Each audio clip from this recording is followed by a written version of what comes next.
Ahí está. Buenos días a todos. Vamos a comenzar. ¿Qué vamos a ver el día de hoy? Vamos a continuar con el estudio de las propiedades operativas de la integral. Vamos a enfocarnos en propiedades operativas que se hacen sobre la región de integración. En nuestro caso, sobre rectángulos n-dimensionales. Ya enunciamos dos propiedades que no se probaron.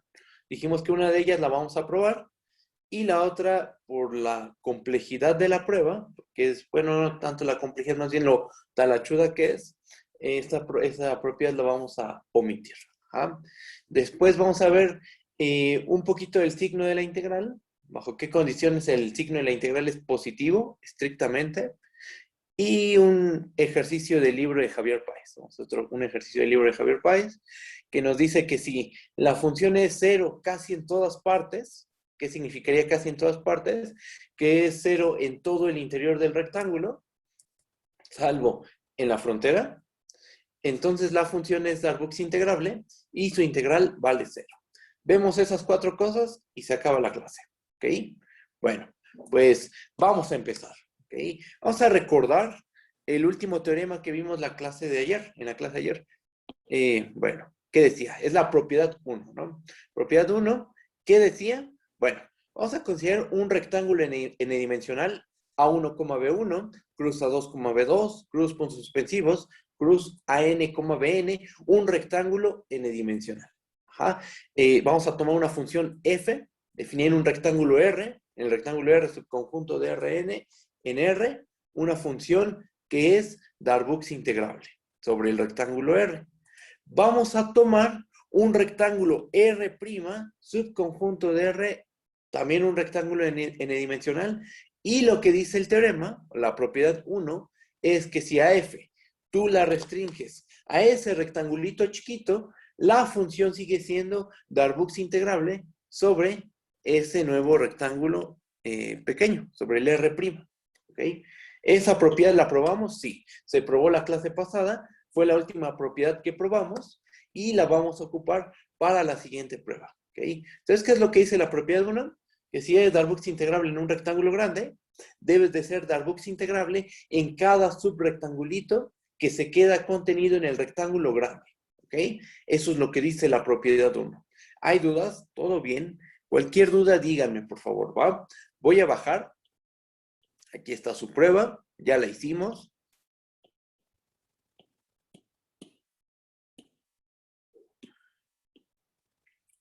Y ahora lo que sigue es probar esta propiedad, que es la propiedad 2. ¿Va? Vamos a ver qué dice. Vamos a recordar lo que dice.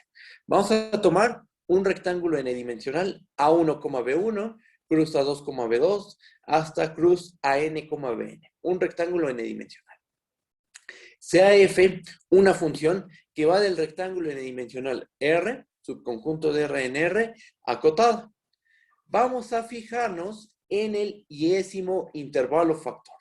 Y en el iésimo intervalo factor vamos a tomar un punto CI que se queda contenido, que pertenece al intervalo abierto I, B. ¿Okay? Selecciona un punto del iésimo intervalo factor abierto I, B.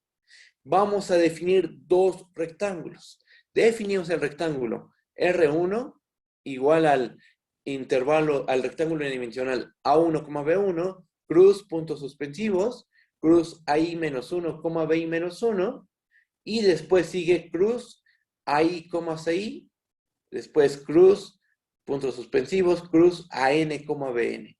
O sea, en el iésimo intervalo factor, ¿cuál es? El iésimo intervalo factor es el intervalo AI, CI. ¿Ok? Ese es R1. ¿Quién es R2? R2 es el rectángulo n-dimensional A1, B1, cruz, puntos suspensivos, cruz AI menos 1, BI menos 1. Hasta ahí es lo mismo que el R1, cruz, CI, BI, cruz, puntos suspensivos, cruz, AN, BN. ¿Qué pasa con ese rectángulo? Que en el iésimo intervalo factor, el iésimo intervalo factor es el intervalo CI, BI. ¿Ok? Entonces, definimos esos dos rectángulos n-dimensionales. ¿Cuál es la virtud de esos dos rectángulos? Su virtud, su propiedad, es que al unirlos nos dan el rectángulo grande, el rectángulo R. Geométricamente, pues aquí está un dibujito de cómo se ve la situación. Tienes aquí al A1, B1, aquí tienes al A2, B2, ajá, y seleccionas un punto del 10º intervalo factor. En el dibujo se está seleccionando del primer intervalo factor. Te tomas un punto intermedio, seleccionas un punto intermedio y te construyes estos dos rectángulos, que formalmente son los rectángulos que definimos aquí arriba. ¿Ok? ¿Qué es lo que dice el teorema? Ya que construís esos rectángulos, lo que afirma el teorema es que la función f es Darboux integrable en el rectángulo R, si y solo si f es Darboux integrable sobre el rectángulo R1 y sobre el rectángulo R2.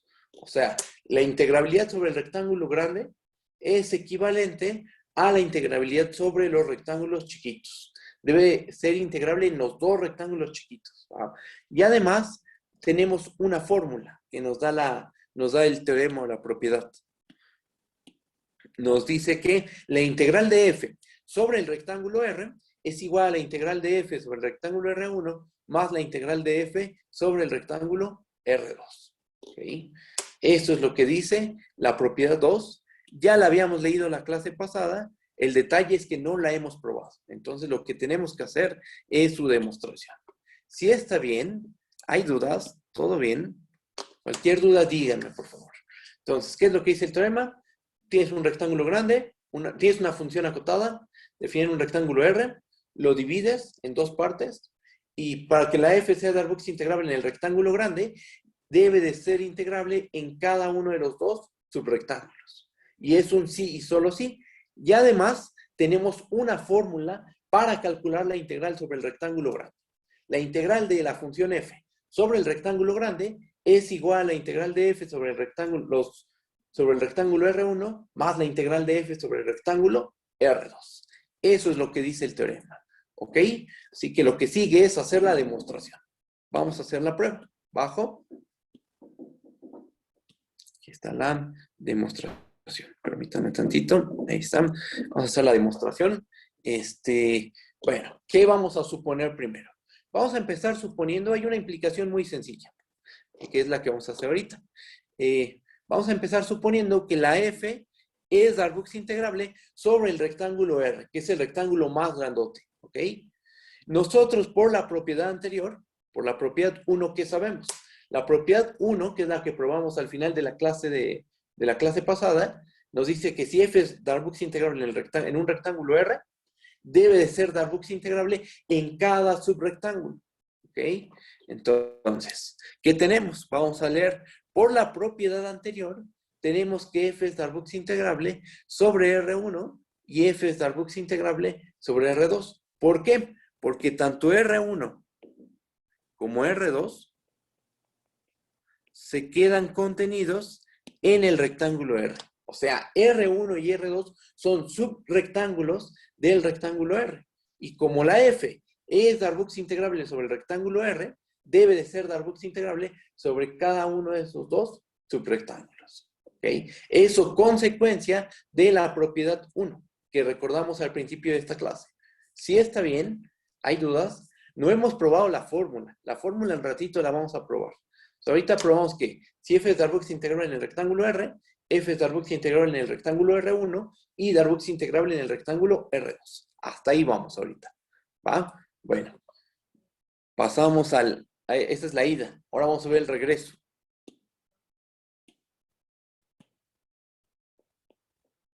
Bueno, ¿ahora qué vamos a suponer? Ahora vamos a supongamos que f es Darboux integrable sobre el rectángulo R1 y sobre el rectángulo R2. ¿Qué tenemos que probar? ¿Cuál es nuestro objetivo? Nuestro objetivo es demostrar que la f es Darboux integrable sobre el rectángulo R, o sea, sobre el rectángulo grandote. Ajá. Tenemos que probar la integrabilidad de Darboux sobre el rectángulo grande. ¿Ok? Bueno, ¿cómo le hacemos? Pues vamos a dar una épsilon mayor que 0. Ajá. Y el objetivo es encontrar una partición P épsilon del rectángulo R, tal que la suma superior de F respecto a la partición P épsilon menos la suma inferior de f respecto a la partición p epsilon se haga menor que epsilon. Ese va a ser nuestro objetivo, ¿ok? Así que empezamos dando una epsilon mayor que 0. Vamos a dar una epsilon mayor que 0 arbitraria, ¿va? Nosotros, ¿qué sabemos? Nosotros sabemos que la f es Darboux integrable sobre el rectángulo R1. Ajá. Y entonces, ¿qué podemos concluir? Podemos concluir que existe una partición P1 epsilon en el conjunto de particiones del rectángulo R1. Hay una partición P1 epsilon del rectángulo R1 tal que la suma superior de f respecto a la partición P1 epsilon menos la suma inferior de f respecto a la partición P1 epsilon, esa diferencia se hace menor que epsilon. ¿Ok? Esa es una. Punto 1. Bajo tantito. ¿Qué más? Por otra parte, nosotros sabemos que f es Darboux integrable sobre el rectángulo R2. Esas son nuestras hipótesis, ¿no? Que f es Darboux integrable en R1 y que f es Darboux integrable en R2. Ahorita vamos a ocupar el hecho de que f es Darboux integrable sobre el rectángulo R2. ¿Qué podemos concluir? Pues que debe existir una partición, vamos a llamarle P2 epsilon del rectángulo R2, tal que la suma superior de f respecto a la partición P2 epsilon menos la suma inferior de f respecto a la partición P2 epsilon se hace menor que epsilon. ¿Okay? Aquí estamos usando los hechos, las hipótesis de que f es Darboux integrable sobre R1 y sobre R2. Y con esas hipótesis, ¿qué concluimos? Que hay particiones P1 epsilon del rectángulo R1, P2 epsilon del rectángulo R2, que hacen que la suma superior menos la suma inferior se haga menor que epsilon. Hasta ahí vamos, ¿ok? Geométricamente, ¿cómo se ven las cosas? Bueno, vamos a ver el dibujo. Vamos a ver un dibujito que traigo aquí. Así se ve nuestra situación. Claro, aquí lo estoy dibujando en 2 dimensiones. Dibujarlo en n dimensiones, pues, sería imposible, ¿no? Lo dibujamos en 2 dimensiones. Dibujé en 2 dimensiones lo que está sucediendo y más o menos la situación se ve de esta manera. Chequen. Nosotros sabemos que la f es Darboux integrable en este rectángulo R1. Aquí está el que estoy señalando, el que está con las rayas azules. Y también la f, por hipótesis, es Darboux integrable sobre el rectángulo R2, que es el que tiene las rayas cafeses. ¿Ok? ¿Qué sabemos? ¿Qué podemos concluir? Que hay particiones P1 epsilon sobre el rectángulo R1 y P2 epsilon sobre el rectángulo R2 que hacen que las sumas superiores menos las sumas inferiores se hagan menores que epsilon. Entonces, eso es lo que estamos haciendo. Y noten lo siguiente, a lo mejor uno podría pensar, pues ahora lo que podemos hacer para construirnos una partición en el rectángulo R es unir ambas particiones. Uno podría pensar eso. Acuérdense que el objetivo, nuestro objetivo, ¿cuál es? Nuestro objetivo es probar que la f es Darboux integrable sobre el rectángulo R, sobre el rectángulo grandote, ¿no? Entonces, de alguna manera, ¿y cómo le vamos a hacer? Demostrando que existe una partición P epsilon, tal que la suma superior menos la suma inferior se haga menor que epsilon. Entonces, de alguna manera, tenemos que construirnos una partición P epsilon del rectángulo R. A lo mejor a alguien se le ocurre decir lo siguiente. Bueno, tenemos una partición P1 epsilon del rectángulo R1 y tenemos una partición P2 epsilon del rectángulo R2. Si unimos ambas particiones, ya tenemos una partición del rectángulo R. Y la respuesta es que no. Fíjense cómo quedan los rectángulos aquí. No quedan bien acomodados, estamos de acuerdo. Todos los rectángulos tienen que ser paralelos entre sí. Y aquí, por ejemplo, uno de los lados del rectángulo queda por debajo de otro de los lados del rectángulo, que le correspondería. Entonces aquí tenemos problemas. Pero ese problema se puede solucionar construyendo a partir de la partición P1 epsilon y de la partición P2 epsilon refinamientos adecuados. ¿Okay? Y a partir de esos refinamientos construimos la partición del rectángulo R. Ese es el plan. ¿Ok? Cualquier duda, díganme por favor, ¿vale? Voy a bajar tantito, bajo. Y justo lo que les comenté, vamos a leer. A partir de P1 epsilon y P2 epsilon, vamos a construir una partición P epsilon del rectángulo R que haga que la suma superior de F respecto a la partición P epsilon menos la suma inferior de f respecto a la partición p epsilon se haga menor que epsilon. ¿Cómo vamos a construir esa partición p epsilon? Esa es la pregunta que uno inmediatamente se debe de hacer. ¿Cómo vamos a construir a p epsilon en términos de p1 epsilon y p2 epsilon? Y es como les dije, vamos a refinar, ¿va? Así que empezamos y chequen. Vamos a suponer que p1 epsilon se ve de esta forma, ¿ok? P1 epsilon. Después P2 epsilon, aquí creo que cometí un error en la anotación. Ahí está. P2 epsilon, supongamos que se ve de esta forma. Q1, cruz Q2, cruz Qn. Esa es la partición P2 epsilon. P1 epsilon es P1, cruz P2, cruz puntos suspensivos, cruz Pn. Y P2 epsilon es Q1, cruz Q2 hasta cruz Qn. Esas son nuestras particiones P1 epsilon y P2 epsilon. ¿Ok? A partir de esas dos particiones, vamos a definir tres nuevas particiones. Chequen, ahí van. Definimos las siguientes particiones de R, R1 y R2. Ahí van. Definimos a P epsilon como P1 epsilon. Y hay un error en la anotación, déjenme lo cambio. P epsilon va a ser P1 epsilon unión P2 epsilon.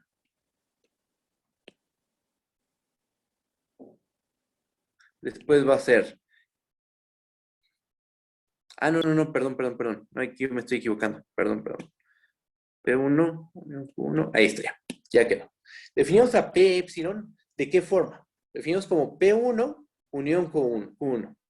O sea, la primera partición factor de P1 epsilon le uno la primera partición factor de P2 epsilon. Después, ¿qué sigue? Cruz, la primera partición factor de, la segunda partición factor de P1 epsilon y la segunda partición factor de P2 epsilon. O sea, estamos uniendo factor a factor. P1 con Q1, P2 con Q2, así hasta Pn con Qn.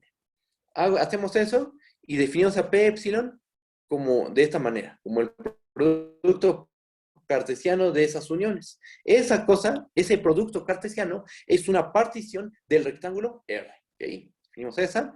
Después definimos a T1 epsilon como P1 unión Q1, cruz puntos suspensivos, PI menos 1, unión QI menos 1, cruz, y en el iésimo factor vamos a tomar la partición PI. Cruz, PI más 1, unión QI más 1, cruz, puntos suspensivos, cruz, PN unión QN. ¿Okay? Después definir, esa partición de dónde es.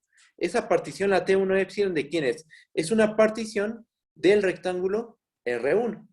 ¿Okay? O sea, es una partición del rectángulo R1. Fíjense que en el iésimo factor, la partición factor la iésima partición factor es una partición del intervalo AI, CI. ¿Ok? Entonces, al final, esta partición, la T1 epsilon, es una partición del rectángulo R1. Y definimos a T2 epsilon como P1 unión Q1, cruz puntos suspensivos, PI menos 1 unión QI menos 1, cruz, QI, cruz, PI más 1 unión QI más 1, cruz puntos suspensivos, PN unión QN. Esa es una partición del rectángulo R2. ¿Por qué? Porque la QI es la iésima partición factor de P2 epsilon. P2 epsilon era una partición ¿de quién? Del rectángulo R2. Ajá. Entonces, lo único que estamos haciendo es refinar a P2 epsilon. Eso es lo único que se está haciendo. Y entonces nos resulta que esta es una partición del rectángulo R2. ¿Va? Entonces tenemos esas tres particiones, las cuales nos van a ser muy útiles en la prueba. ¿Va? P epsilon es la partición que estábamos buscando. La partición que va a hacer que la suma superior menos la suma inferior se hagan menores que epsilon. Y T1 epsilon y T2 epsilon son particiones auxiliares que nos van a ayudar a probar que la suma superior de f respecto de P epsilon menos la suma inferior de f respecto de P epsilon se haga menor que epsilon.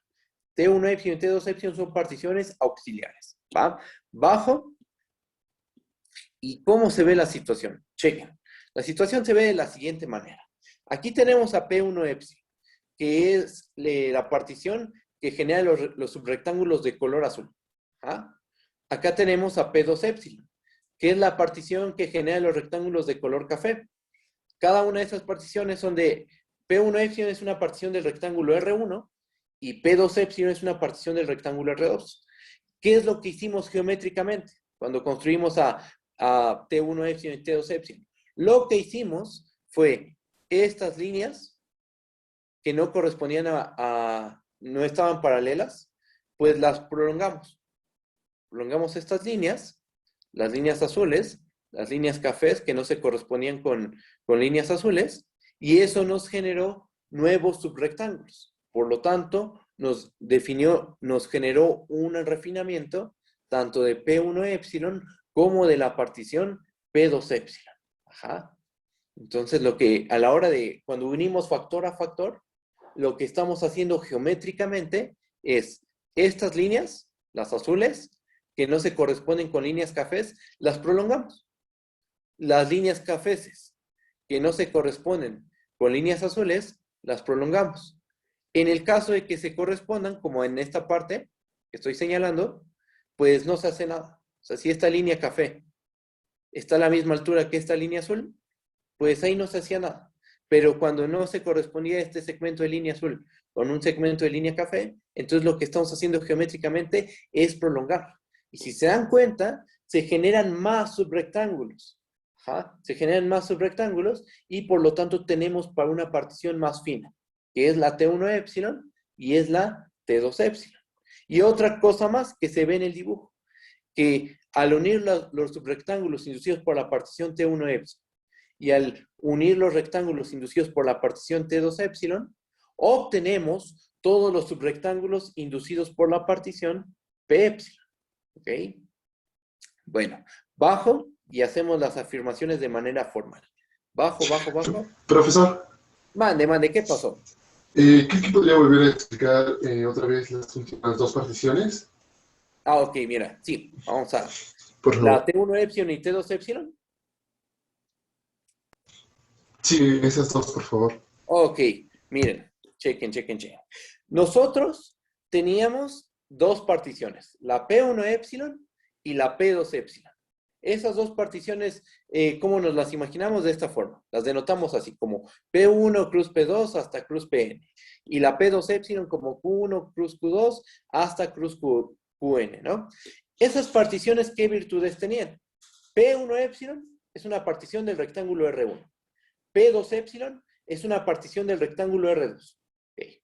Tenemos esas dos particiones. ¿Y qué propiedad tenían? Pues que la suma superior menos la suma inferior se hacía menor que epsilon. Va. ¿Qué es lo que hicimos ahorita? Unimos estas dos particiones factor a factor. Unimos a P1 con Q1, a P2 con Q2, a P3 con Q3. Cuando llegábamos al iésimo factor, al llegar al iésimo factor, consideramos dos casos. Si queremos construir una partición del rectángulo R1, entonces nos quedábamos únicamente con el iésimo factor de la partición P1 epsilon. Y entonces definimos a T1 epsilon como P1 unión Q1, cruz PI menos 1 unión QI menos 1, cruz PI más 1 unión QI más 1, hasta PN unión QN. Esa es una partición del rectángulo R1. ¿Por qué? Porque, vamos paso a paso. P1, ¿qué es? Es una partición del rectángulo del intervalo A1, B1. Q1 también es una partición del intervalo A1, B1. Después, ¿qué factor seguiría? P2 unión Q2. P2 es una partición del intervalo A2, B2. Q2 es una partición del A2, B2 también. Al unirlos, nos da una partición del A2, B2. Así seguimos, hasta que llegamos al iésimo factor. Pregunta, PI es una partición de qué intervalo? PI es una partición de qué intervalo? Del intervalo AI, CI. PI es una partición del intervalo cerrado AI, CI. Y continuamos. Y entonces terminamos obteniendo una partición del rectángulo n-dimensional. A1, B1, cruz A2, B2, cruz puntos suspensivos, cruz AI, CI, cruz, puntos suspensivos, cruz AN, BN. Eso nos terminó esta T1 epsilon. Entonces, ¿qué es? Es una partición del rectángulo R1. T2 epsilon, ¿cómo se construye? Uniendo factor a factor, salvo en el iésimo factor. En el iésimo factor nos quedamos con la iésima partición factor de P2 epsilon. Ajá. ¿Y eso qué nos arroja? Nos arroja una partición del rectángulo R2. ¿Okay? Geométricamente, las uniones que se están haciendo factor a factor, uno se las puede imaginar de esta forma. Tenemos estos rectángulos azules y tenemos estos subrectángulos cafés. No se corresponden, no forman una partición, pero lo que podemos hacer es prolongar estos segmentos de rectas azules, que no se corresponden con un segmento de recta café, y los segmentos de recta café, que no se corresponden con un segmento de recta azul. ¿Eso qué genera? Eso genera más subrectangulitos, tanto en el rectángulo R1 como en el rectángulo R2. Y entonces lo que estamos haciendo es construirnos una partición más fina que P1 epsilon y una partición más fina que P2 epsilon. O sea, eso, T1 epsilon y T2 epsilon, al final, son particiones más finas que P1 epsilon y P2 epsilon, respectivamente. Y además, ocurre que cuando unes a todos los subrectángulos inducidos por T1 epsilon y todos los subrectángulos de T2 epsilon, nos dan todos los subrectángulos inducidos por la partición P epsilon. De hecho, tenemos esta igualdad. P epsilon es igual a T1 epsilon unión T2 epsilon. Así es como se construyen esas dos particiones. Alguien pregunta, ¿y en el dibujo cuál sería QI y PI? Ah, ok. QI sería lo siguiente. Vamos a dibujarlo. Ver. Déjenme ponerlo. Este sería Q1. Este sería Q1. Aquí estaría. Q2. P1 sería este. Estoy marcando.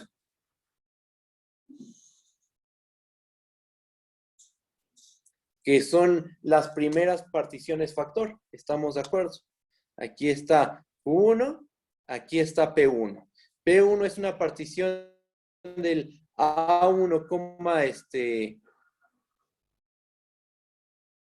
B1 y Q1 es una partición del A1, B1 también. Después, P2 sería, voy a ponerlo aquí, son los puntos que están de color azul. P2 sería una partición del A2, B2. Y Q2 serían los puntos que están de color café. Ajá. Eso sería P2. Este sería Q2. ¿Y quién es Y al unirlos, al unir al unir a P1 con Q1, a P2 con Q2 y hacer los productos cartesianos hasta llegar al iésimo, ese proceso nos genera las particiones T1 epsilon y T2 epsilon, respectivamente. ¿Ok? Bueno, ahí está la construcción. A ver, alguien pregunta lo siguiente. Entonces, solo se están tomando en cuenta las particiones de un eje. ¿Qué pasa con las que están en el otro eje? ¿Esas no se toman en cuenta para nada? A ver, déjame pensar. No, mira, lo que se está haciendo, checa, es unir las particiones, unir factor a factor. Unes a P1 con Q1, a P2 con Q2, a P3 con Q3. Cuando llegas al iésimo factor, ahí tienes dos opciones. Agarras la iésima partición factor de P1 epsilon o agarras la iésima partición de P2 epsilon. En el dibujo, en nuestro dibujo, ocurre que la I, que estamos considerando aquí es 1, solo en el dibujo. En el dibujo así están pensando las cosas. El iésimo intervalo factor que estamos considerando nosotros es I igual a 1. es solo en el dibujo. Pero en el desarrollo general, en el razonamiento general, te paras en el iésimo factor. ¿Ja? Y tienes dos opciones. O tomas la partición PI, la iésima partición de la partición P1 épsilon, o te tomas la iésima partición factor de P2 épsilon. Seleccionas una de esas dos y si seleccionas la de P1 épsilon, entonces obtienes un rectángulo, una partición del rectángulo n-dimensional R1. Y si te seleccionas a QI, entonces obtienes una partición del rectángulo n-dimensional R2. ¿Okay? Eso es lo que está pasando. Si se están tomando en cuenta, si está tomando en cuenta lo que pasa factor a factor, porque estás uniendo a factor. El detalle está en que en el iésimo factor debes de seleccionar entre PI o QI. ¿Para qué? Para que te dé una partición ya sea en R1 o en R2. En el rectángulo R1 o en el rectángulo R2. ¿Vale? Bueno, voy a bajar. Si hay dudas, me dicen, por favor. ¿Va? Bajo. Y vamos a anotar lo siguiente. Notemos lo siguiente. Ah, alguien preguntó otra cosa. A ver, déjenme ver. Dice, cuando decimos la iésima, nos referimos a que si, por ejemplo, estamos trabajando con Rn, con n igual a 5000, podríamos tener a PI o a QI exactamente. Exactamente. Debe ser en el, o sea, tanto para PI y QI la I es la misma, ¿eh? Tú dices que podríamos meter a PI o a QI en el número 4569, la entrada 4569 o en la entrada 3457. Exactamente. O sea, si tu N es 5000, ¿cuántas entradas tienes? Pues 5000. Entonces, ¿I qué puede ser? I puede ser igual a 1, a 2, a 3, a 4, hasta 5000. Ajá. Se fija esa entrada. O sea, en todo este razonamiento, la I está fija. En todo este razonamiento, la I está fija. Ya seleccionamos una componente. Y esa componente en toda la prueba se mantiene fija. Ajá. Pero es como tú dices, puedes seleccionar la entrada 1, la 2, la 4000, etcétera. ¿Sí? Tiene 5000 factores. Entonces puedes seleccionar de esos 5000 el que tú gustes. Pero ya que se selecciona, en todo el razonamiento que estamos haciendo está fijo. ¿Va? Bueno, ahora, si hay más dudas me dicen, ¿eh? Cualquier duda está bien, lo que sea. ¿Vale? Bueno, vamos a notar lo siguiente. Notemos que T1 épsilon es un refinamiento de P1 épsilon. ¿Okay? ¿Y eso qué consecuencias tiene?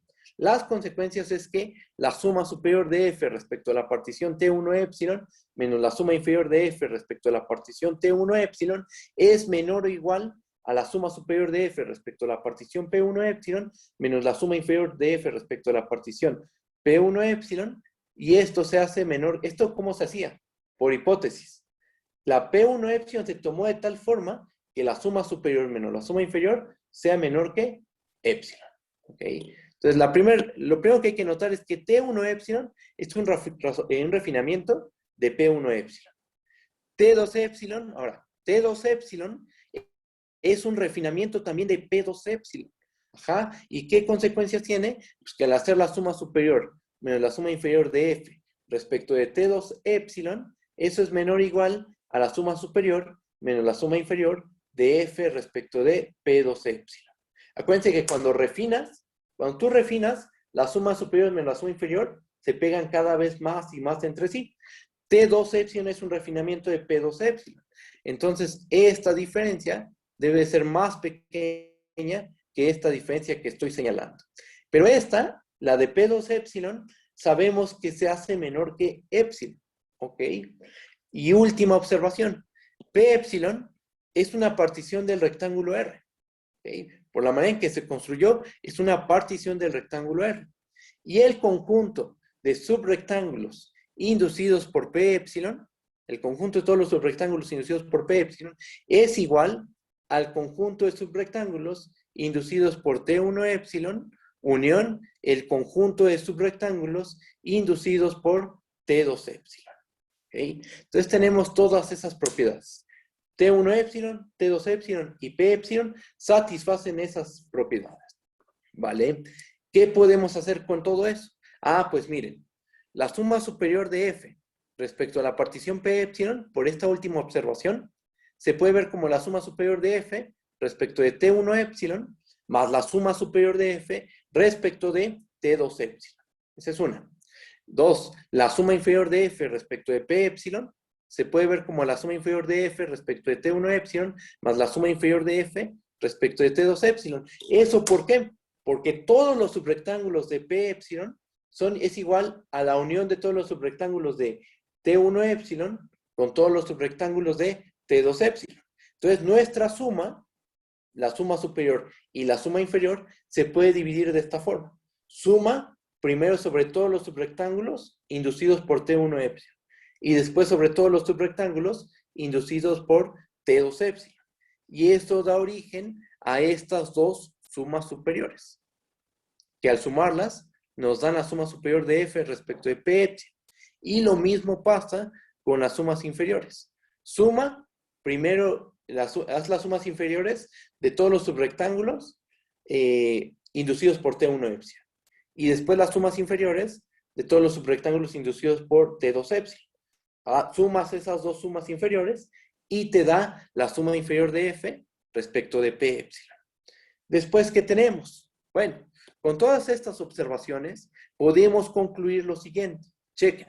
La suma superior de f respecto de p epsilon menos la suma inferior de f respecto de p epsilon, por las dos igualdades de arriba, eso lo podemos ver como la suma superior de f respecto de t1 epsilon más la suma superior de f respecto de t2 epsilon menos la suma inferior de f respecto de t1 epsilon más la suma inferior de f respecto de t2 epsilon. ¿Qué sigue? Vamos a agrupar de manera adecuada. Vamos a agrupar suma superior de f respecto de t1 epsilon con menos suma inferior de f respecto a la misma partición t1 epsilon. Más suma superior de f respecto de t2 epsilon menos suma inferior de f respecto de t2 epsilon. ¿Ok? ¿Y eso en qué nos va a ayudar? Pues ocurre que agrupando así las cosas, tenemos dos sumandos. Uno es la suma superior de f respecto de t1 epsilon menos la suma inferior de f respecto de t1 epsilon. ¿Y ese sumando qué onda? Ese sumando es menor que epsilon. ¿Estamos de acuerdo? ¿Por qué? Por esto que escribimos aquí. La suma superior de f respecto de t1 epsilon menos la suma inferior de f respecto de t1 epsilon se hace menor que epsilon. Ajá. Entonces, tenemos que eso es menor que epsilon. Y la suma superior de f respecto de t2 epsilon menos la suma inferior de f respecto de t2 epsilon se hace también menor que epsilon. ¿Ok?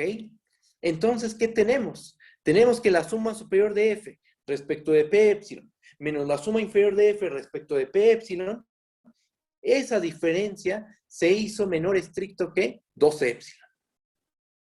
Ajá. Bajo. ¿Y eso qué? ¿Con eso qué podemos concluir? Bueno, pues la epsilon es arbitraria, estamos de acuerdo. Hicimos que la suma superior menos la suma inferior fuera menor que 2 epsilon.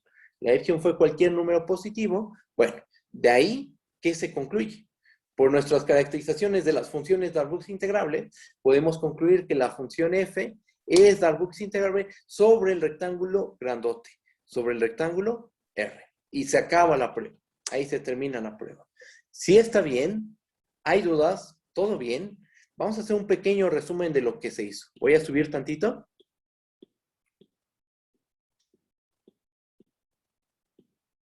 Chequen. ¿Qué hipótesis teníamos? F era Darboux integrable sobre el rectángulo R1 y el R2. ¿Qué consecuencias tiene eso? Que hay particiones P1 epsilon y P2 epsilon que hacen que la suma superior de F respecto de P1 epsilon o la suma inferior de F respecto de P1 epsilon se hagan menores que epsilon.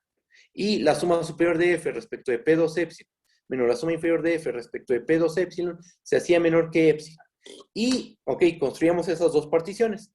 Y aparecía un problema, surgía un problema. Que al unir esas dos particiones, uno podría pensar que al unir esas dos particiones nos da una partición del rectángulo grande. Tenemos particiones de los rectángulos chiquitos.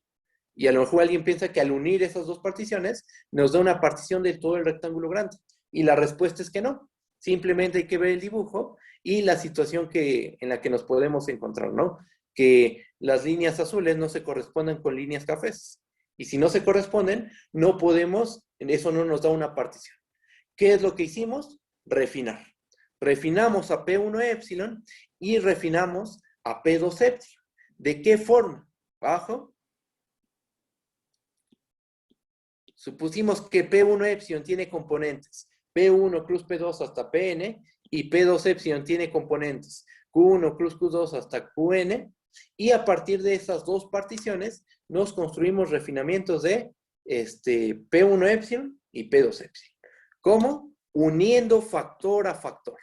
Unimos a P1 con Q1, a P2 con Q2, y como en el iésimo factor es donde se hace el cambio de estar o en R1 o en R2, en el iésimo factor teníamos dos maneras de seleccionar la partición factor. Si querías obtener una partición del rectángulo R1, entonces la iésima partición factor te la tomabas como P. Ajá. Y en todos los demás factores unes. Pero si quieres obtener una partición del rectángulo R2, entonces en el iésimo factor te tomas la partición QI y en todos los demás factores unes factor a factor. ¿Ok? Bueno, ¿qué tenemos? Es claro que T1 epsilon es un refinamiento de P1 epsilon, porque si nos fijamos factor a factor, se cumple una contención. P1 es un subconjunto de P1 unión Q1. P2 es un subconjunto de P2 unión Q2. Factor a factor se cumplen ciertas contenciones. Y por lo tanto, P1 epsilon es un subconjunto de T1 epsilon. Lo mismo pasa con P2 epsilon y T2 epsilon. Entonces, bajamos, geométricamente se ve la situación de esta manera. Estas líneas azules que no se correspondían con líneas cafeses, lo que se hizo fue prolongarse. Las líneas cafeses que no se correspondían con líneas azules se prolongaron también. Así geométricamente se ve la situación. ¿Va? Bajo. Y entonces notamos esto que acabo de decir. T1 epsilon es un refinamiento de P1 epsilon. T2 epsilon es un refinamiento de P2 epsilon. Eso hace que la diferencia entre la suma superior y la suma inferior se haga menor que epsilon. Y P epsilon es el resultado de unir la partición T1 epsilon con la partición T2 epsilon.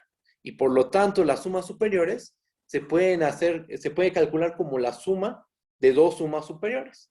Y las sumas inferiores se puede calcular como la suma de dos sumas inferiores. Y eso fue útil por la manera en que se toman las particiones, porque al final todo se nos termina siendo menor a 2 epsilon.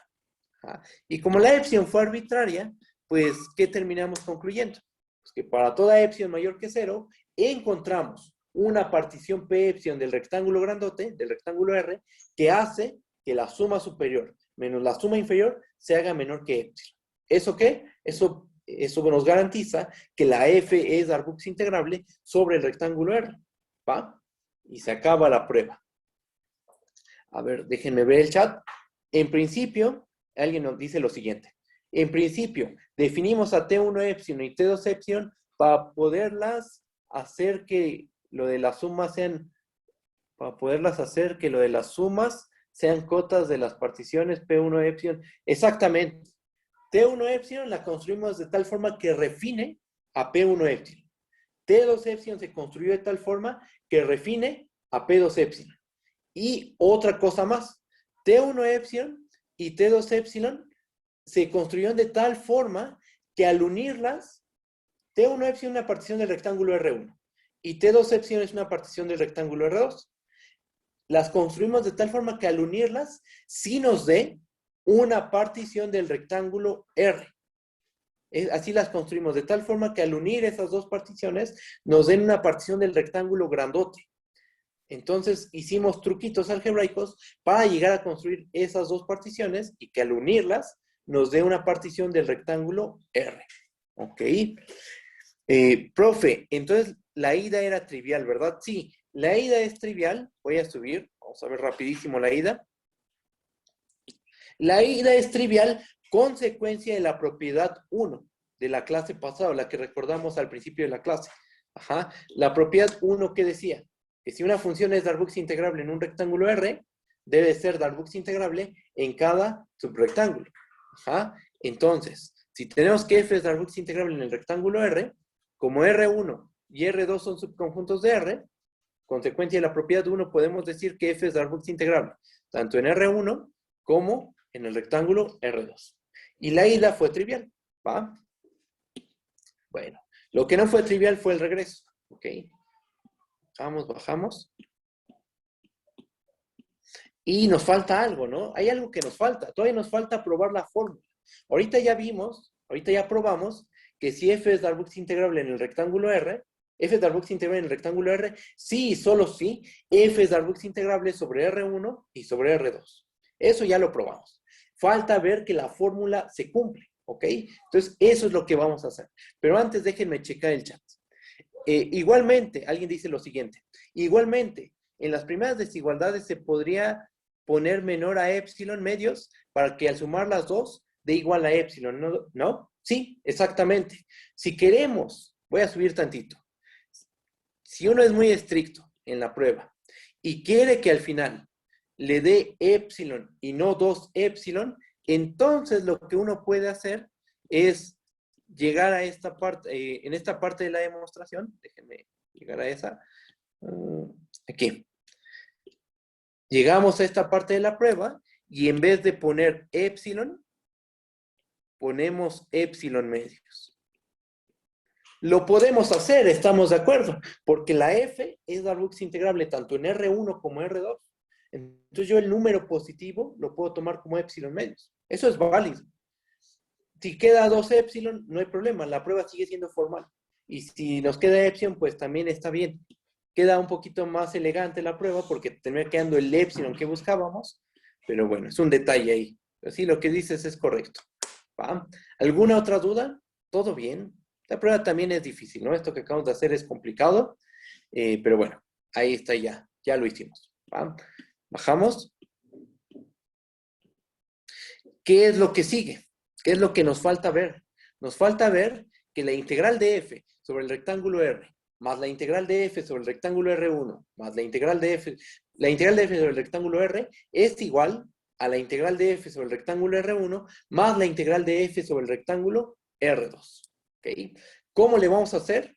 Vamos a ayudarnos de la construcción que hicimos en la última, en el regreso. ¿Va? Sea P epsilon, T1 epsilon y T2 epsilon, ¿cómo se definieron en la última implicación? O sea, en el regreso. Notemos lo siguiente. Una suma inferior, estamos de acuerdo que siempre es menor o igual a la integral de la función. La suma inferior de f respecto de p epsilon es menor o igual a la integral de f sobre el rectángulo R. Ajá. Y la integral es menor o igual a la suma superior de f respecto a la partición p epsilon.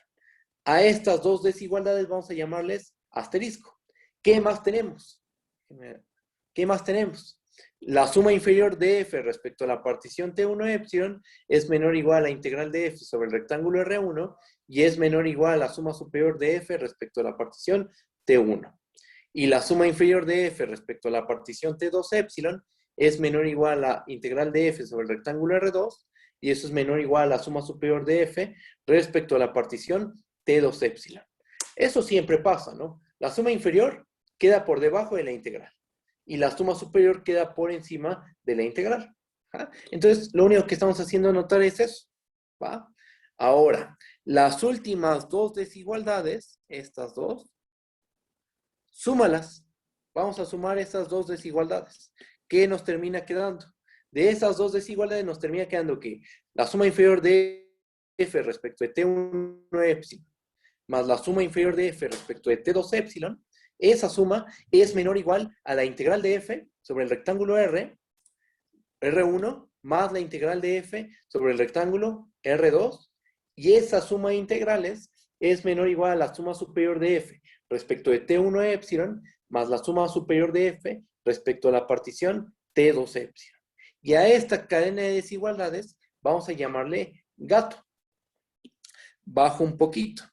Por otra parte, nosotros sabemos que la suma superior de f respecto de p epsilon es igual a la suma superior de f respecto de T1 epsilon más la suma superior de f respecto de T2 epsilon. Y lo mismo con las sumas inferiores, ¿no? Tenemos esta identidad. ¿Eso en qué nos va a ayudar? Pues nota lo siguiente. Aquí tenemos la suma inferior de f respecto de p epsilon. Y aquí tenemos la suma inferior de f respecto de T1 epsilon y respecto de T2 epsilon. Esos dos valores, ¿cómo son?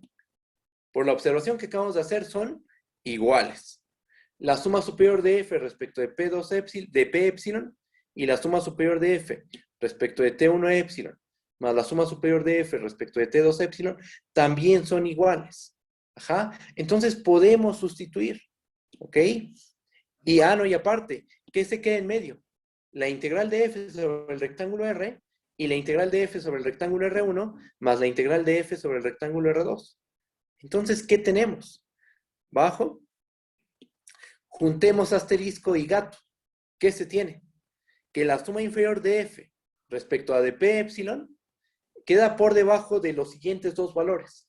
La integral de f sobre R y la integral de f sobre R1 más la integral de f sobre R2.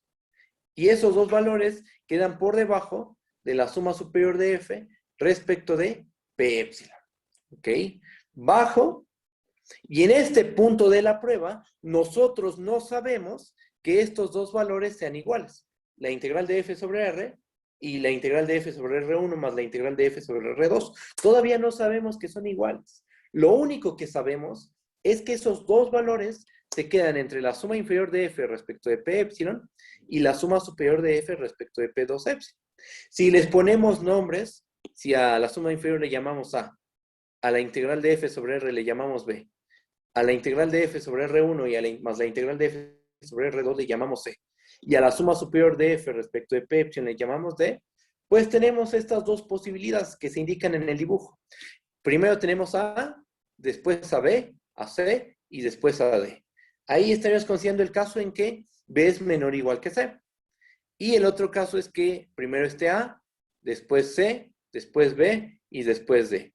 Ahí estaríamos considerando el caso en que c es menor o igual a b.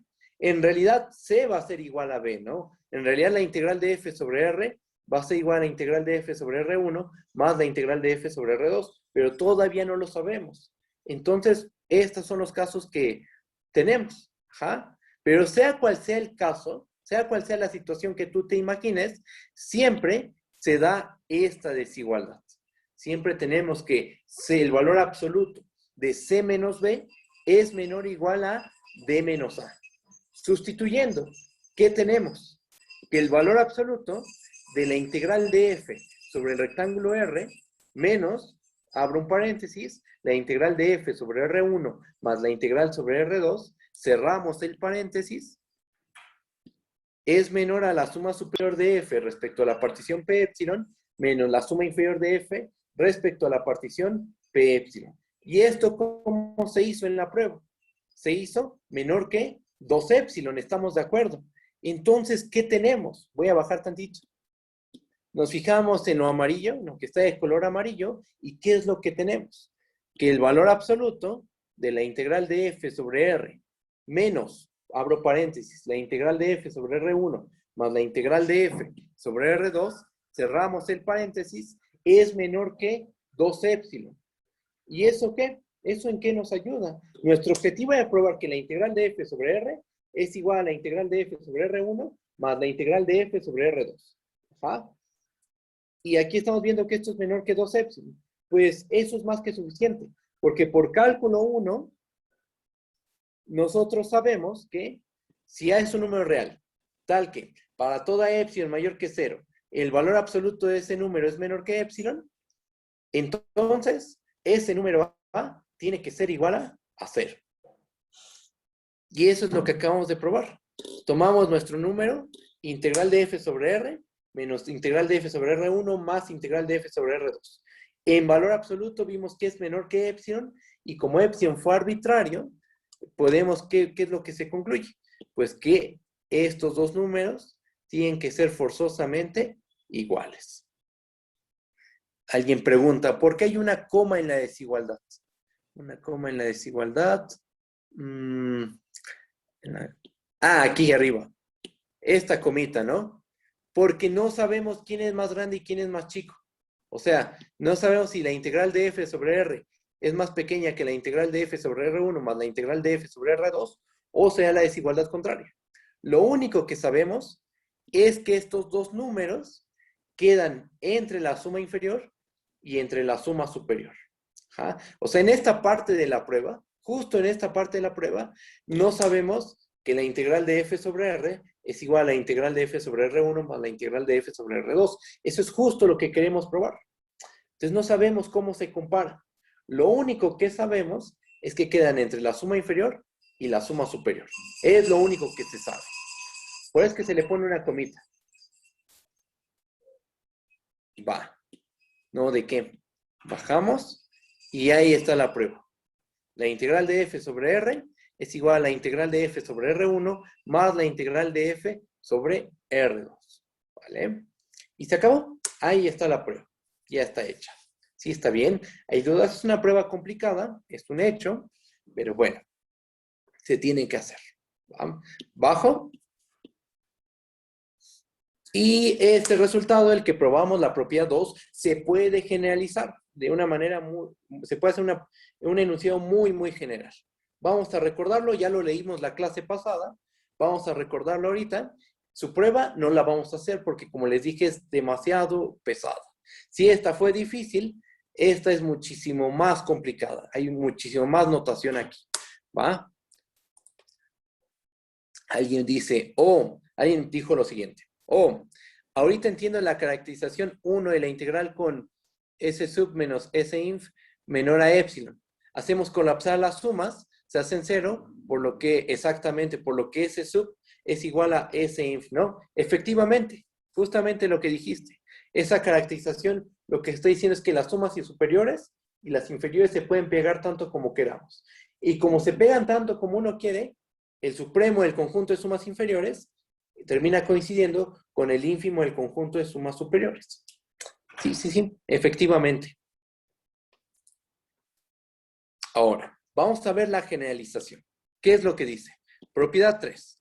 Sea R el rectángulo n-dimensional A1, B1, cruz A2, B2, cruz AN, BN. Un rectángulo n-dimensional. Supongamos que tenemos una función f, define un rectángulo R, subconjunto de R en N en R, una función acotada. Vamos a dar, supongamos que también tenemos una partición. Sea P una partición del rectángulo R. Y R1, R2 hasta RK son los subrectángulos inducidos por la partición P.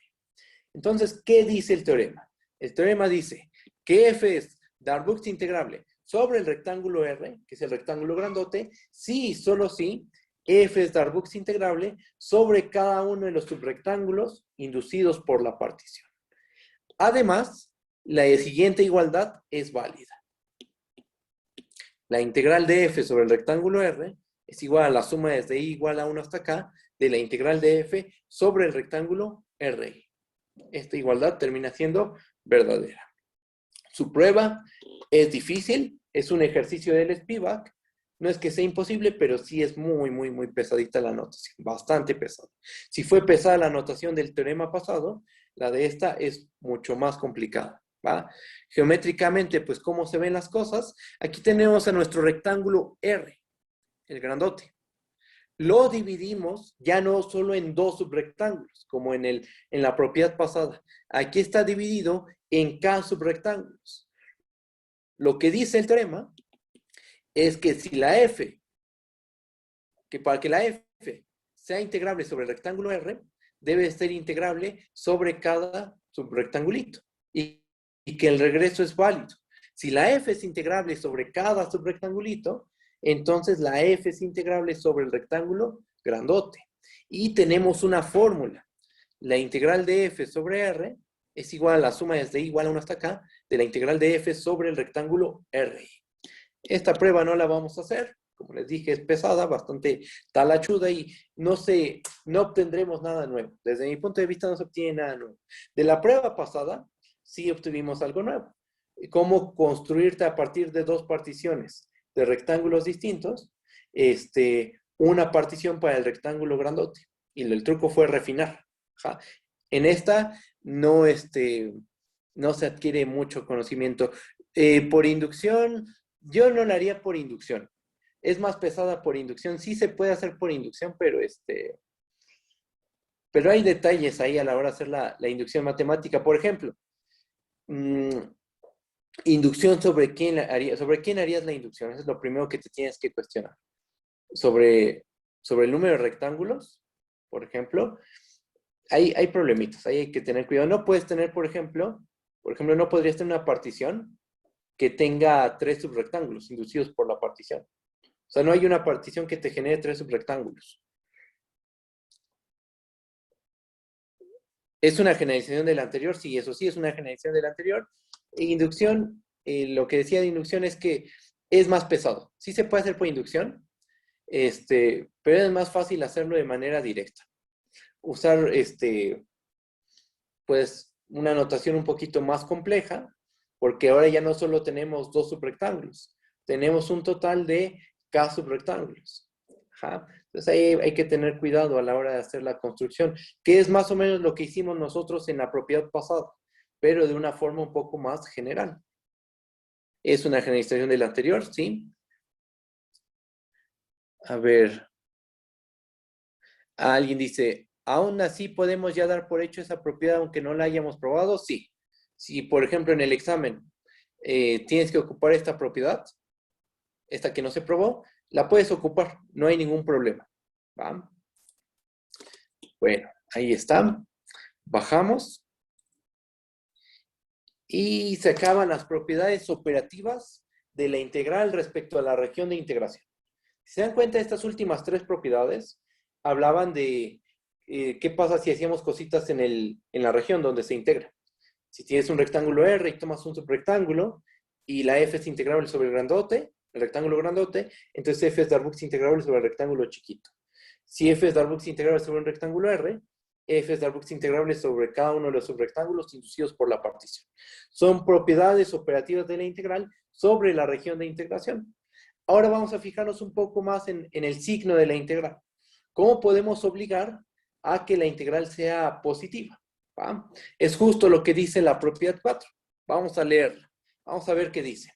Sea R un rectángulo n-dimensional A1, B1 plus A2, B2 plus AN, Bn. Disponemos de un rectángulo n-dimensional. Supongamos también que tenemos una función f que está definida en el rectángulo R, subconjunto de Rn en R, y esta función ocurre que es Darboux integrable sobre ese rectángulo, sobre el rectángulo R. Y además, f de x es mayor o igual que 0 para cada x en el rectángulo R. Sea x0 un punto interior del rectángulo R. Vamos a suponer que f es continua en el punto x0. Y además, que f de x0 es mayor que 0. Lo que dice el teorema es que bajo esas hipótesis, la integral de f sobre el rectángulo R debe de ser mayor que 0. ¿Okay? Eso es lo que dice el teorema. Nos está garantizando, nos está diciendo bajo qué condiciones una función tiene integral mayor que 0. ¿Okay? ¿Qué hipótesis necesitamos? Pues una Darboux integrable que sea mayor o igual que 0 y que haya un punto donde haya continuidad, en donde en ese punto la función es estrictamente mayor que 0. ¿Ok? Si tienes esas hipótesis, entonces la integral de f sobre el rectángulo R es mayor que 0.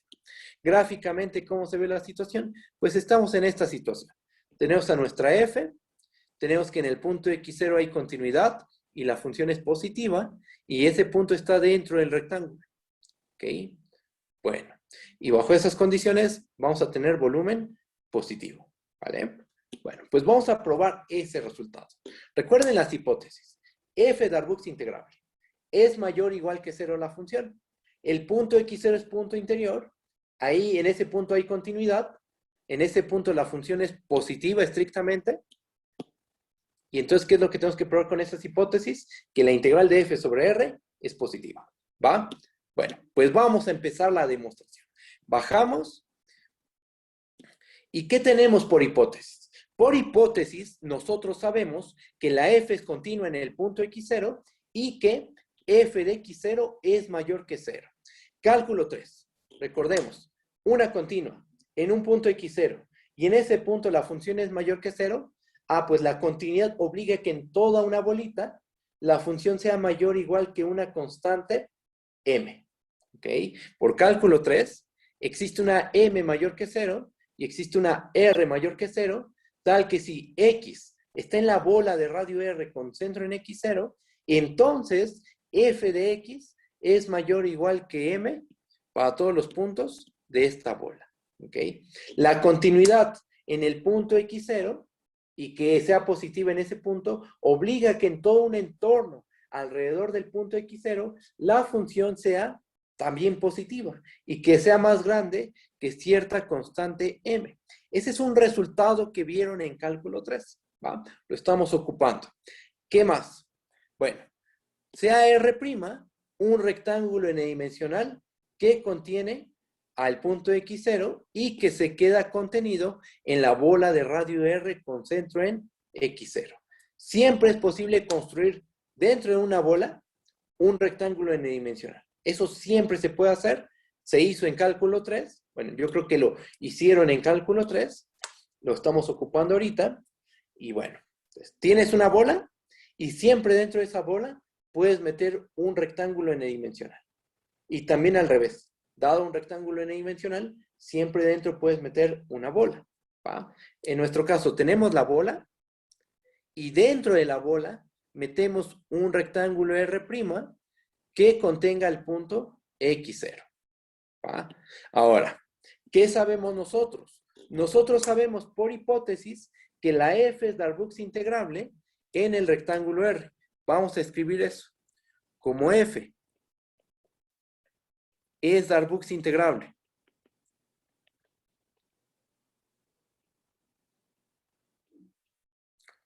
sobre R, y como R' es un subconjunto de R, entonces, ¿qué podemos decir? R es Darboux integrable en el rectángulo R, y hay un subrectángulo chiquito metido. Entonces, F también es Darboux integrable sobre el rectángulo chiquito. F es Darboux integrable sobre el rectángulo R'. ¿Y qué más tenemos?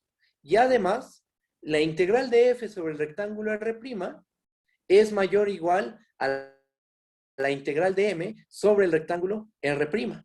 ¿Eso por qué? Porque nosotros sabemos que f de x es mayor o igual que m para todos los puntos de la bola de radio R con centro en x0. En particular, es mayor o igual que m para todos los puntos del rectángulo R'. Ajá. Entonces nosotros tenemos esta desigualdad. La voy a poner en este paréntesis. F de x es mayor o igual que m para todo x en el rectángulo R'. Y como la integral preserva desigualdades, entonces, ¿qué se tiene? Se tiene que la integral de f sobre R' es mayor o igual a la integral de m sobre el rectángulo R'. Pero m es una constante. ¿Cuánto vale la integral de una constante? Vale, en este caso es m por la medida del rectángulo R'. Ajá. Y fíjense que este número es mayor que 0. Estamos considerando rectángulos no degenerados. Y la m es una constante mayor que 0. El producto de esos dos números mayor que 0 nos da algo mayor que 0. Y entonces esta integral es mayor que 0. Pero eso obliga, voy a bajar tantito, a que la integral de f sobre R' también sea mayor que 0. Esta es sobre R', no es sobre el rectángulo R. Así que hay que hacer algo más. O sea, todavía no acaba la prueba. Ya la integral de f sobre R', sobre el rectángulo chiquito, es mayor que 0. Perfecto. Pero nosotros queremos ver que la integral de f sobre el rectángulo grande es mayor que 0. Vamos a hacer un pasito intermedio. Nos falta algo todavía. Bajamos. Supongamos que R', que es el rectángulo que dimos arriba, es de esta forma. A1', B1', cruz AN', BN'. Vamos a definir, a partir de este rectángulo R', vamos a definir una partición sobre el rectángulo R. ¿Cómo? De la siguiente manera. Primero vamos a ver geométricamente cómo se hace. Aquí está el rectángulo R. Vean el rectángulo R, que es el grandote. Y tenemos al rectángulo R'. Lo que vamos a hacer es proyectar sus aristas a cada uno de los ejes. Geométricamente, ¿qué es lo que está haciendo? Proyectamos las aristas a los ejes coordenados. Aquí está en dimensión 2, por supuesto, pero en dimensión n, pues lo que haces es proyectar también sus aristas, ¿no? Pero en n dimensiones. Las proyectas y eso te genera una partición en cada intervalo factor. Ajá. Formalmente, ¿cómo se hace eso? Bueno, pues definimos a P como A1, A1', B1', B1, después, ¿qué sigue? ¿Cuál es la siguiente partición factor? A2, A2', B2', B2, cruz, puntos suspensivos, AN, AN', BN', BN. ¿Esa partición de dónde, de quién es? Es una partición del rectángulo R.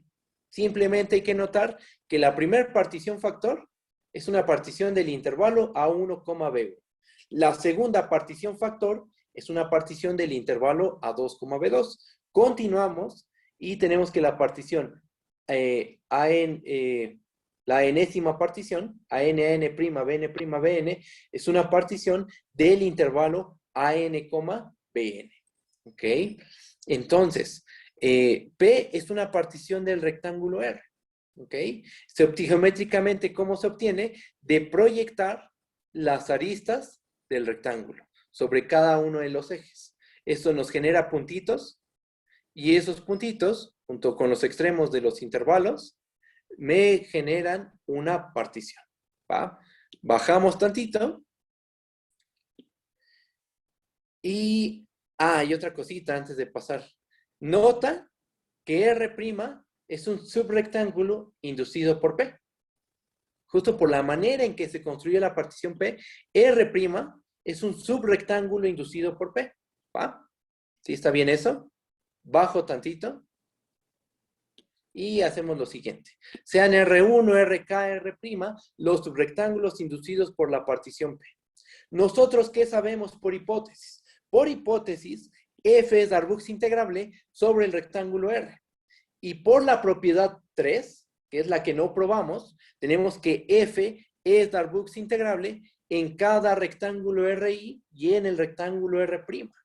Por lo cual se cumple la fórmula de la propiedad 3. La integral de F sobre el rectángulo grandote es igual a la suma desde i igual a 1 hasta n de la integral de F sobre el rectángulo subrectangulitos RI más la integral de F sobre el rectángulo R'. Ese también forma parte de los rectángulos inducidos por la partición, ¿no? El R'. Entonces hay que sumar todas esas integrales. Déjenme ver el chat y concluimos. ¿No? Déjenme checo el chat. Profe, ¿de dónde salieron los puntos adicionales de la partición? A1, B1. Ok, déjame subir. Acuérdate que nosotros teníamos un rectángulo R'. Acá arriba, ¿no? Déjame subir un poquito más. Aquí está. Aquí dijimos, CR', un rectángulo n-dimensional que contiene X0. No describimos cómo es ese R' en esta parte de la prueba. Simplemente dijimos, CR', un rectángulo n-dimensional que contiene X0 sin hacer una descripción de este. Después, bajo tantito, dijimos lo siguiente. Pues supongamos que tiene esta forma. Supongamos que ese rectángulo R' se ve de esta forma. Debe de tener esa forma, estamos de acuerdo. Por definición, así se ve un rectángulo n-dimensional. Entonces suponemos que es de la forma A1', como B1', cruz, puntos suspensivos, AN', BN'. Ajá. Y definimos la partición P. ¿De qué forma? De la siguiente. Geométricamente proyectamos las aristas. Simplemente. Proyectas las aristas. Por cada proyección en cada eje se generan dos puntitos. El A1', el B1' en el primer intervalo factor. El A2' y el B2' en el segundo intervalo factor. Y así nos vamos factor a factor. El AN' y el BN' en el enésimo intervalo factor. Y agregamos otros puntos más. ¿Cuáles? Los extremos del rectángulo n-dimensional, ¿no? Agregamos el punto A1, el punto B1, agregamos el punto A2, el punto B2, el A3, el B3, el A4, el B4, el AN, el BN, en cada partición factor. Y al final terminamos obteniendo la partición P que tiene por puntos a A1, que aquí está, a A1', que es este de aquí, a B1', que es este, y a B1, que es este de acá. ¿Okay? Y eso lo hacemos factor a factor. Ahorita lo hicimos para el primer intervalo factor. Pero eso lo haces factor a factor y eso te arroja una partición sobre el rectángulo R. Así es como se construye, así es como se obtienen los demás puntos, el A1 y el B1. Vale, ¿no? ¿De qué? A ver, déjenme ver el chat si no hay otra duda. No. Okay. Y entonces, ¿qué tenemos? Pues aplicamos la propiedad 3. Ajá, estamos en eso. Aplicamos la propiedad 3 y tenemos que la integral de f sobre el rectángulo R es la suma de la integral de f sobre todos los subrectángulos inducidos por la partición. ¿Cuáles son los subrectángulos inducidos por la partición? R1, R2, RK y R'. ¿Ajá? Entonces hacemos la suma de estos. Nota que estas integrales, las que aparecen en la primer sumatoria, son mayores o iguales que 0. Mayores o iguales que 0. Porque la f, por hipótesis, es mayor o igual que 0. Y por las propiedades operativas de la integral que vimos la clase pasada, las que no se probaron, había una que decía que si f es mayor o igual que 0, la integral es mayor o igual que 0. Entonces, esta suma, ¿cómo es? Mayor o igual que 0. Pero la segunda integral, la integral de f sobre R', esa nosotros sabemos, esa sí estamos seguros, que es mayor que 0. Entonces, ¿qué pasa? Pues esta suma, estas dos sumas, son mayores o iguales que la integral de f sobre R' únicamente. Si tú le quitas algo no negativo a una suma, pues se hace algo más pequeño. En nuestro caso, esto es mayor o igual a la integral de f sobre el rectángulo R'. Pero esa integral ya sabemos que es mayor que 0. Entonces, ¿qué se tiene? Nos fijamos en el principio y en el final de esta cadena de igualdades y desigualdades. ¿Y qué es lo que se tiene? Que la integral de f sobre el rectángulo R es mayor que 0. Y se acaba la prueba. Ya probamos que la integral tiene que ser mayor que 0, un mayor estricto que 0. ¿Okay? Que eso es lo que pedía el problema. ¿Sí está bien? ¿Hay dudas? Alguien pregunta, y esto es algo muy importante, y ahorita de hecho pienso hacer un ejemplo de eso. Entonces, si no pidiéramos continuidad en el punto, ¿la integral podría ser 0? Sí. Y vamos a dar un ejemplo. Aquí lo voy a poner en este cachito de página que quedó. Lo voy a poner en un cuadro. Vamos a hacer aquí un cuadro. Con esto es más que suficiente. Vamos a poner la observación. ¿Qué es lo que dice la observación? Si f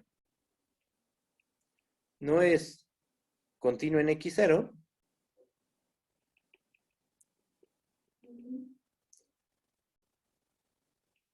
la conclusión no necesariamente se cumple.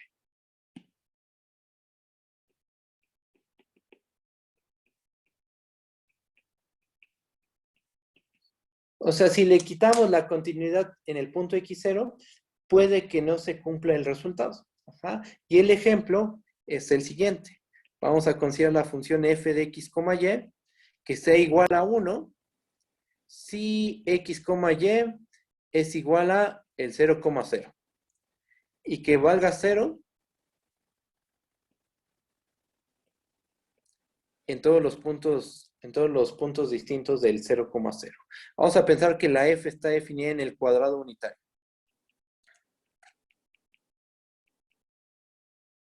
¿Ah? Consideren esta función. Está definida en el cuadrado unitario, va hacia los reales. ¿Cuál es su regla de correspondencia? Pues que a cada x, y lo manda a 1. Si x, y es el... ¿ah? Y vale 0 si x, y es distinto de 0,0. ¿Cómo se ve su gráfica? Su gráfica más o menos, voy a hacer una mini gráfica, más o menos se ve de esta forma. Más o menos se ve así, ¿eh? En 0,0 vale 1. Y en todo lo demás, va a valer 0. Ajá. Esa función es Darboux integrable. Se puede probar. Y se puede probar que su integral vale 0. ¿Por qué vale 0? Intuitivamente porque solo hay un punto donde la función es positiva. Pero que en un punto sea positiva únicamente es algo insignificante. No va a contribuir para que el volumen crezca. ¿Ah? Si en un puntito eres mayor que 0, eso no ayuda en nada. Esa área, ese volumen sigue siendo 0. Ajá. Y bueno, ese sería el ejemplo. ¿Esa función es mayor o igual que 0? Sí. ¿Es Darboux integrable? También es Darboux integrable. ¿Hay un punto donde es positiva? Sí, hay un punto donde es positiva. Pero en ese punto no hay continuidad. ¿Y qué pasó? Pues que esa integral vale 0. ¿Okay? Ese sería el ejemplo. Desde luego que este ejemplo se puede desarrollar con mucho más cuidado. Esto es un hecho. Podemos hacer toda la construcción, pero ya hicimos muchos ejemplos de estos. Por eso es que ya no me gustaría, salvo que ustedes me digan, hacer un ejemplo de este tipo con todo el desarrollo, digamos. Ver qué es Darboux integrable, calcular el valor de la integral y ver que efectivamente vale 0. Ya hicimos varios ejemplos de estos, entonces yo digo que así está bien. Pero si un día me dicen que, si un día quieren hacer de este tipo de ejemplos nuevamente, lo podemos hacer, sin ningún problema. Si ustedes quieren, podemos hacer ejemplos de este tipo. ¿Va?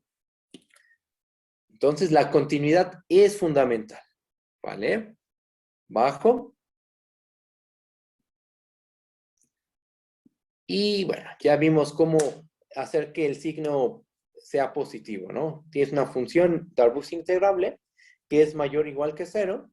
¿Qué le podemos pedir a la función para que la integral sea positiva? Pues ya vimos qué se le tiene que pedir. Continuidad en el punto x0. ¿Va? Vamos a ver una propiedad más. Vemos esta propiedad y se acaba la clase. Aquí hay, en esta prueba no la quise hacer completa, me gustaría que ustedes la concluyeran, es un ejercicio interesante, donde hay que imaginarse varias cositas, ¿no? Ya está hecha prácticamente, o sea, sí está bien redactada, todo, pero hay una desigualdad que dejé a la mitad. Yo sé por qué se cumple, pero me gustaría que ustedes dedujeran el por qué es válida esa desigualdad, ¿va? Bueno, vamos a leer el problema. ¿Qué es lo que dice? Vamos a considerar un rectángulo n-dimensional A1, B1, cruz puntos suspensivos, cruz AN, un rectángulo n-dimensional. Vamos a tomar una función f que va del rectángulo R, subconjunto de Rn en R, una función acotada, tal que para cada x en el interior del rectángulo R, f de x es igual a 0. O sea, tienes tu rectángulo n-dimensional y en todos los puntos interiores, la función vale 0. ¿Qué pasa en la frontera? Pues puede valer lo que quieras. Puede ser mayor que 0, menor que 0. Podría ser que también valga 0 en algunos puntos de la frontera. No lo sabemos. Pero lo que sí es un hecho es que en el interior de ese rectángulo, la función debe valer siempre 0. ¿Va? Lo que dice este resultado es que la f es Darboux integrable en el rectángulo R y que la integral de f sobre R es igual a 0. ¿Ok? Vamos a demostrarlo. Casi todo. De hecho, no es una idea de la prueba. Una idea de la prueba sería solo comentar algunas cositas. La prueba está prácticamente hecha. Solo hay un detalle que me gustaría que ustedes argumentaran. Es un ejercicio para ustedes. Si lo quieren hacer, está bien. Si no, no hay ningún problema.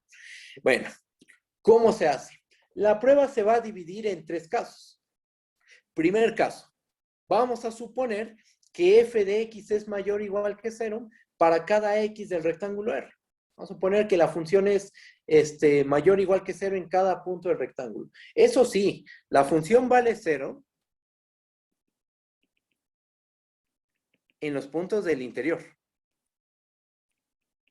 Entonces, más bien lo que estamos diciendo aquí es que en los puntos de la frontera es mayor o igual que 0. ¿Ja? Porque nosotros ya tenemos por hipótesis que vale 0 en el interior del rectángulo, ¿va? Bueno, ¿qué sabemos? La f por hipótesis, ¿cómo es? Es una función acotada. Entonces debe existir una m mayor que 0, tal que el valor absoluto de f de x es menor o igual que m. ¿Ok? Ahora, un rectángulo n-dimensional, déjenme hacer aquí un dibujo. Si tenemos un rectángulo en el dimensional, lo voy a hacer chiquito por el espacio que tengo. Ese rectángulo lo podemos meter en un rectángulo n-dimensional centrado en el origen. O sea, podemos aquí construirnos un rectángulo.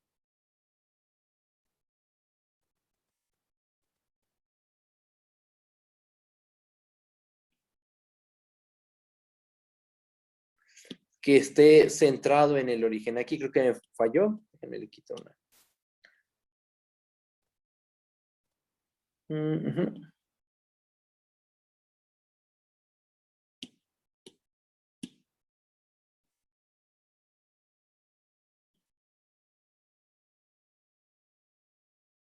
Ahí está, ¿no?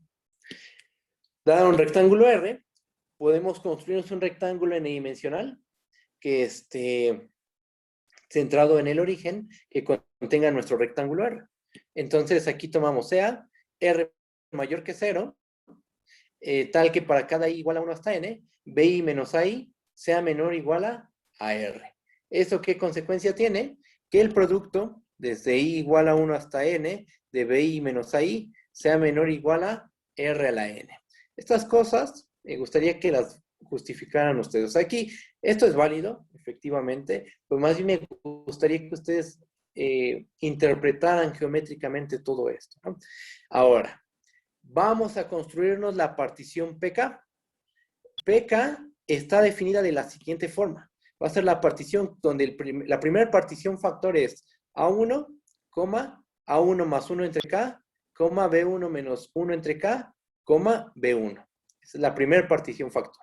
Después cruz, pues algo parecido. Va a ser A2, A2 más 1 entre K, B2 menos 1 entre K, B2. Cruz, puntos suspensivos, cruz, AN, AN más 1 entre K, BN menos 1 entre K, BN. Definimos esa partición PK, ¿va? Una partición del rectángulo R. Bajamos. Con esa partición y con la cota que dimos, se puede verificar que la suma superior de F respecto a la partición PK es menor o igual a R a la N menos 1 entre K por M por 2 elevado a la N. Y justo ahí es donde me gustaría que también justifiquen por qué se puede hacer esto. ¿Por qué se puede hacer esta acotación? Recuerden que la función f vale 0 en el interior del rectángulo. Entonces, cuando consigamos los subrectángulos inducidos por la partición, los subrectángulos que se queden en el interior, ¿cuánto va a valer su mi mayúscula? 0, ¿no? Porque en el interior del rectángulo la función es la constante 0. Si tomas un subrectángulo que se quede en el interior, esa función va a valer, ese supremo va a valer 0. Y las sumas inferiores de f respecto de pk son iguales a 0 todas por una consecuencia de densidad. También eso me gustaría que lo justifiquen. Ajá. Entonces, estas dos cosas, sobre todo estas dos desigualdades, desigualdad e igualdad, me gustaría que las justificaran ustedes, no quiero decir el procedimiento, y qué consecuencias tiene esto. Pues observen que lo del lado derecho, cuando la k crece, lo del lado derecho, ¿dónde se va? Se va a 0. Ajá. La suma superior ocurre que es mayor o igual que 0. ¿Ok? Entonces, aplicamos sándwich. ¿Y qué ocurre? Que el límite cuando k tiene infinito de la suma superior de f respecto de pk, esto se hace 0. El límite cuando k tiene infinito de la suma inferior de f respecto de pk se hace también 0. ¿Y qué pasó? Pues por una de nuestras caracterizaciones de las funciones Darboux integrables, sabemos que si hay una sucesión de particiones tal que el límite de la suma superior es igual al límite de la suma inferior, entonces la función es Darboux integrable y ese valor común es el valor de la integral. Y eso es lo que acabamos de probar. Tenemos que entonces f es Darboux integrable sobre el rectángulo R y que la integral de f sobre R vale 0. ¿Ok? Y casi se acaba la prueba. Este es el caso en que la f es mayor o igual que 0. ¿Qué pasa si la f es menor o igual que 0? Que seguiría el segundo caso. Si f de x es menor o igual que 0 para todo x en R, es análogo, es similar. Solo cambia en la asignatura. No hay un gran cambio, digamos. Bajo, ¿Y qué pasa si se toman valores tanto positivos como negativos en la frontera? Bueno, pues ahí consideramos las funciones f más y f menos. La parte positiva de f, la parte negativa de f. Basta notar que f más y f menos satisfacen las hipótesis de los casos 1 y 2 respectivamente. La función f más es 0 en el interior del rectángulo R y es positiva en la frontera. La función f menos vale 0 en el interior del rectángulo R y es menor o igual que 0 en la frontera del rectángulo. Entonces, tanto f más como f menos son Darboux integrables sobre el rectángulo R y sus integrales valen 0. Ajá. Pero, ¿qué sabemos?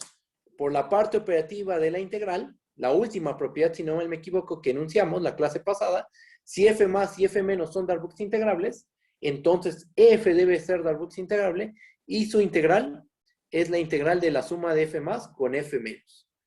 Pero es la suma de ceros. Entonces la integral de f sobre r vale 0. Y se acabó. Ahí está. En cualquier caso, se concluye que la integral de f sobre r debe de valer 0. ¿Ok?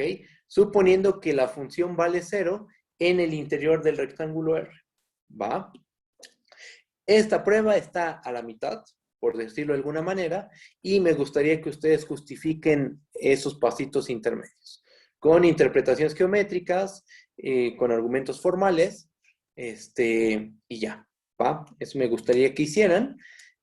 Podríamos después hacerlo si quieren completo el problema, si quieren después lo desarrollamos completamente, pero bueno, se me ocurrió hacer esto.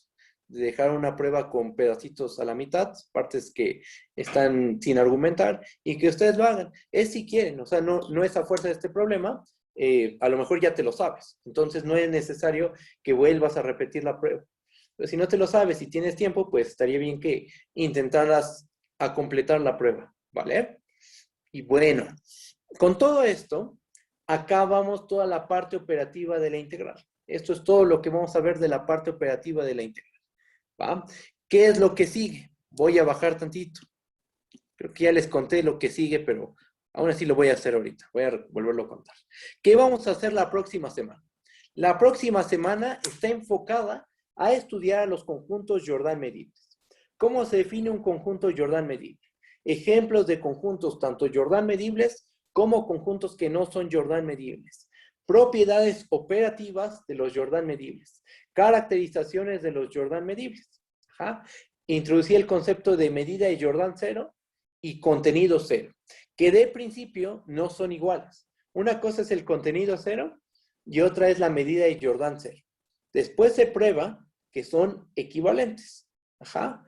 Y la integral de f sobre una región más general. Eso lo tendríamos que hacer en la próxima semana.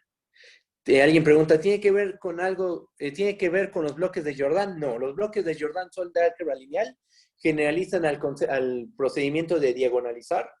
Eso es otra cosa. Los Jordan medibles son conjuntos, son subconjuntos de Rn, a los cuales se les puede calcular su área o su volumen, dependiendo de la dimensión en la que nos encontremos. Si estamos en dimensión 1, un Jordan medible, una medida de Jordan sería una longitud. Si estamos en R2, la medida de Jordan de un subconjunto de R2 es una área. En R3 un volumen, en R4 un hipervolumen, etc. Ajá. Y dentro de 2 semanas tenemos que ver el teorema de Lebesgue.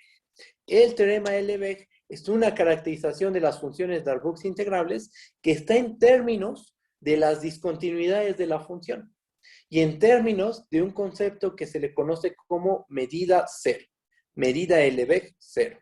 Ajá. Entonces vamos a ver esos conceptos en la 4ª semana y con eso estamos listos para el primer parcial. Se atraviesan las vacaciones de Semana Santa, creo que empiezan el 28 o 29. Esa semana es para descansar, para que ustedes descansen, no se les va a dejar nada, pero regresando ya sería el examen. Los exámenes yo prefiero hacerlos en viernes, ¿ok? Tengan el viernes, que tengan el sábado, 2 días y se acabó, ¿vale?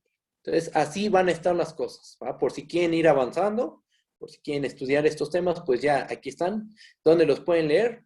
Pues mis referencias principales para estos temas son el libro de Spivak, el de cálculo de variedades, el libro de Javier Páez y el Edwards de Advanced Calculus. Esos tres libros los leen y van a ser unos expertos en conjuntos Jordan medibles y en teorema de Lebesgue. ¿Va? Bueno, pues hasta aquí dejamos la clase de hoy. Nos vemos a la próxima semana. Que tengan un bonito fin de semana. Cualquier duda que tengan, por favor, me pueden contactar sin ningún problema, ya sea por correo, bueno, por correo, o pueden contactar a los ayudantes, ¿vale? Bueno, pues nos estamos viendo. Cuídense mucho. Bonito fin de semana. Hasta luego.